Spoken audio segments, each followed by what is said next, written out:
Hello there, fellow summoners. Mad Dog HT here, and we're going into the last Alliance War of Season 26, number 12, and we are faced up against Hell's Bells, rolx2. We got some a little bit different. We got somebody coming off the bench that I've never ever used before in War, and that's Quake. Quake's a great champ, don't get me wrong. She does amazing things, especially in the right hands. Here's a little warm-up fight for me. I didn't bring her because of this fight, obviously. I would have just normally taken this with Thing. This is the Strike Counter Fury node where you can give the opponent a lot of furies if you don't manage those combo charges. And then you get like a bar of power every time they get a bar of power, and if they use it before you, then you get power drained. But yeah, so here I'm going in with Quake. Had a parry at the very beginning, but I went full Quake. You know, it's something that I can do. I just don't enjoy it, so I don't do it. I like to hit people and feel like I'm actually fighting, because that's what this game is all about. But hey, you can appreciate what she can do, and yeah, we're gonna finish this guy off in just about 1 minute of quaking, which isn't too bad. If I had to do 5 minutes of quaking, I'm sure I would probably mess up at some point. But we take out that Cosmic Ghost Rider, and then next up we have Strike Counter Fury, Brute Force, Power Focus 1, Immortal Hulk, and this placement is. Yeah, it's okay. I mean, I don't know where Immortal Hulk works the best, but the fact that it has the Brute Force, where you have to keep hitting him, it can get a little sketchy when he goes from his goes into his unblockable phase when he dies, and switches to the immortality stuff, and where he regens. And then when he's regenning, he's basically kind of like a Phoenix, where you can't hit them. So just gotta be aware of that. My whole game plan here. Redline it, don't throw any specials, ignore the Strike Counter Fury node, just keep smashing him. It's nice that the Power Focus 1 is on, don't really have to worry about his L2, definitely don't have to worry about his L3, and we're just going to keep spamming some combos, letting him throw his special 1, get out of range, go back in, smash away.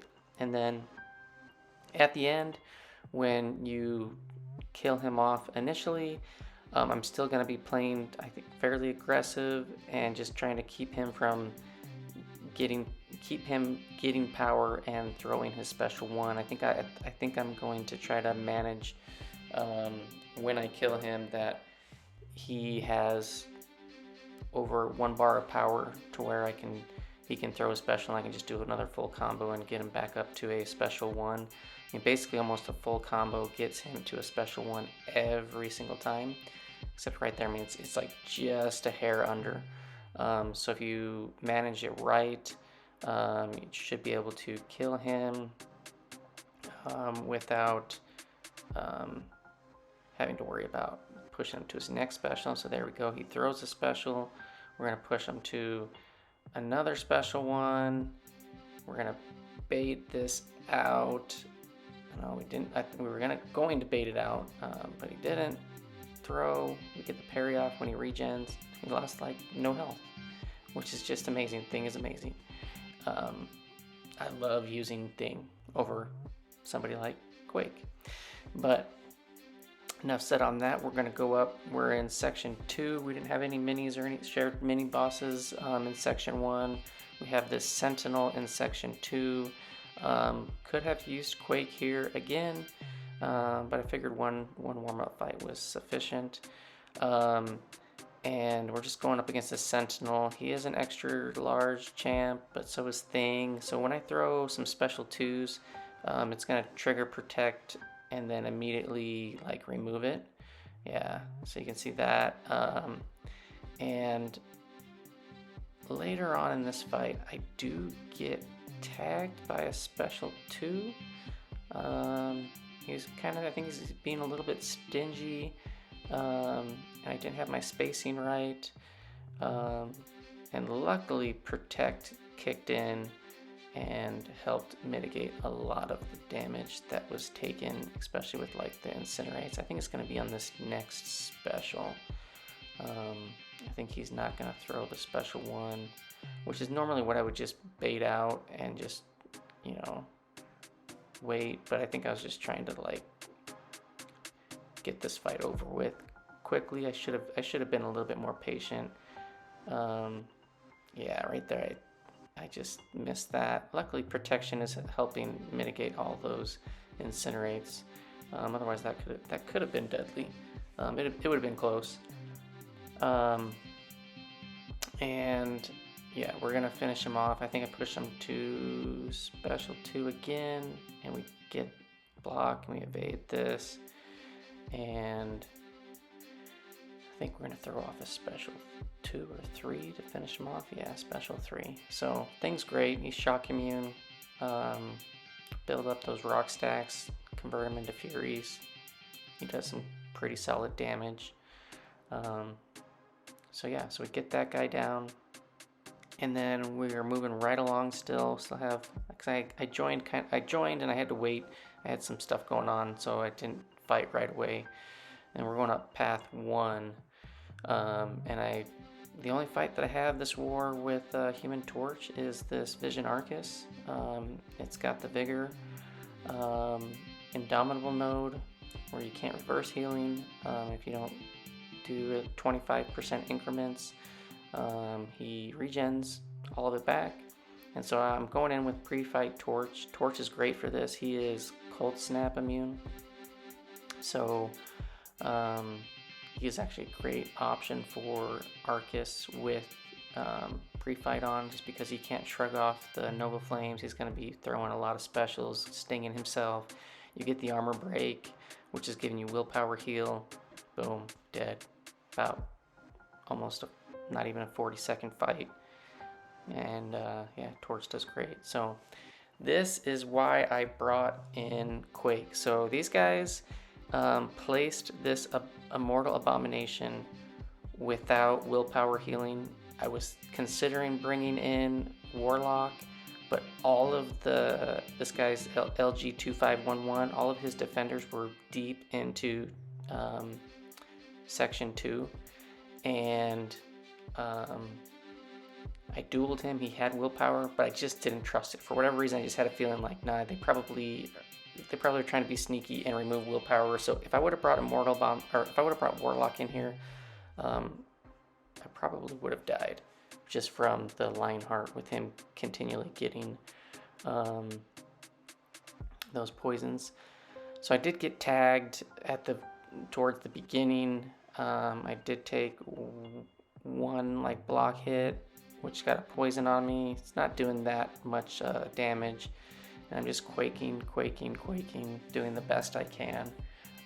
Basically, if I drop a heavy by accident and hit him, he's pretty much gonna like regen back to full, I think, so long as concussion isn't up. So yeah, this fight can get sketchy, but since this guy doesn't have willpower, he's not getting the extra crazy regen from those poisons, so this goes a lot faster than maybe one that you would Quake that would have willpower. Because I think like the willpower, I was seeing a video from another guy in my alliance, and it was like 600 to 800 a tick the whole fight. So, but I got Quake, I got it down. I used her, got the Immortal Abomination down. That's what I brought her in for. Yeah, and we're still boosted from that fight. I go heal up thing just a little bit.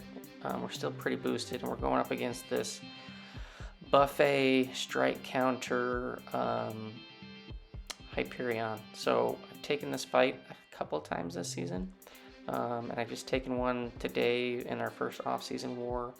Now this guy, he was really super happy with throwing the specials, which was really nice, but I'm just going to be blocking a lot, keeping those rock stacks up, building the furies, which is going to help my damage output. I do have Human Torch on the team, obviously, which allows me to auto convert once I reach 20 max to push those automatically to be Furies. So my damage is getting up there. He's throwing specials. If he happens to be a stinker and not throw a special and get to a special 3, basically I'll just throw a heavy or randomly whiff a heavy to trigger protection, and that's going to basically give me pretty much an indestructible boost for the L3. But this guy, he doesn't throw an L3 the whole time, which is really nice. I have taken this fight a few times where they do throw a L3, like this today when I fought him in the off-season war. He threw 2 special 3s, but I was able to trigger protection and basically take minimal damage and just eat him without any boost. And I had that fight no boost on or anything like that, because I don't boost in the off-season, save all that stuff for the real deal in the season where points and kills and all that stuff matters. But yeah, so this fight goes really well, pretty smooth. You know, it's about 2 minutes, which isn't too terrible. We smash him down, boom, there we go. And I didn't have any fights on Mini Island. All my boys took care of that. We did pretty solid for our battle group. We did beat their battle group in deaths, but we lost the war, put Quake back on the bench. I celebrated the next morning jokingly with my alliance, saying, hey look, I got some Quake oatmeal to eat. But yeah, we did lose that war. Those guys did really well. 7 deaths overall. It's hard to compete against. We did okay, 15 deaths. But on the season, I ended this war with 6 fights, 6 kills, no deaths. Almost perfect on the season. 84 fights, 84 kills, and 1 death, which was a timeout in like war 2 or 3 with Thing on a rank 3 man thing that I just didn't manage the Mystic Dispersion well, and I timed out with like 5% at the end. So that was my only death. So this is by far my best season ever, personally. As Alliance, we ended up 7-5. The back half of the season, we just didn't do too well. We dropped down to 29th. So when we first looked at the leaderboard when it came out, it showed 30, which is basically the last spot in Platinum 1. But then later on that night, you know, here is the leaderboard that I was looking at, and I'm like, oh man, we just barely squeaked in. But if you look at the leaderboard, in 27th place, Republic of the PH, so it looks like a Filipino alliance, they actually got docked. So, you know, after looking at all this leaderboard stuff, it was the amount of points between Platinum 1 and Platinum 2 where we landed was just super close. Congrats to the top 3 guys in Masters. They did great. Got some friends up there in Masters. So ASR took first, Utopia took second, New Nation third, and you can see we ended up in 29th place. So good season overall. Had a blast. Our guys did good. You know, it didn't turn out to be a master season, which was potentially what it was looking like at the beginning, but you know, that's okay. Our original goal was Platinum 1, and if we could play really well and get matchups and win those close wars, which we lost several, could have been possible, but we were in tier 2 the whole season, so we never had a tier 1 war. We could just never get over that hurdle. But anyways, thanks for watching, fellas, and I will see you in the next one. Thanks. Peace out.